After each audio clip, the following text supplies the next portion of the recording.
and I'm a research professor at the University of Lleida. In recent years, my work has focused on a very general field and broad field of political economy, and I've been interested in looking at applications of political economy to sociolinguistics.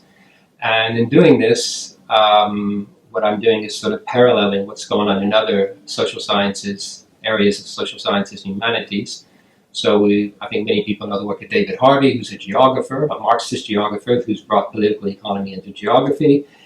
More recently, there's Christian Fuchs, who's a communication specialist who's looked at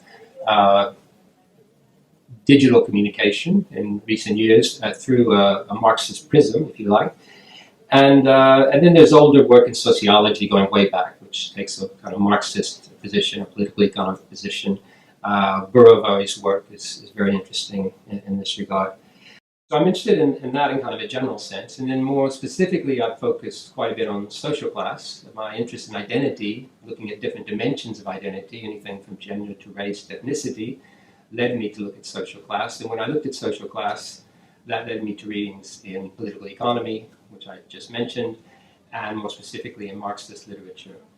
And one of the things I've been interested in doing is looking at how a social class perspective on different areas of applied linguistics and sociolinguistics might be an interesting path for some people to follow. So I've been publishing things on this one piece, which is on second language acquisition, intersecting with social class, or looking at social class as an element in language of migration literature, or looking at language policy and social class, and so on. So I'm thinking in terms of, I suppose, something I've always been interested in, is trying to bring different areas of the social sciences together with the humanities and just seeing what happens, really. It's sort of an exploratory exercise, but hopefully it's one that will be of interest to people, perhaps for some people only at a theoretical level, although I think there are obvious empirical applications to be had, albeit difficult sometimes if you're looking at sort of society in very broad terms.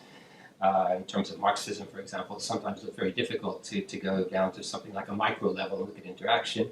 But I think actually working at this higher theoretical level gives you sort of insights into what might be going on at the micro level.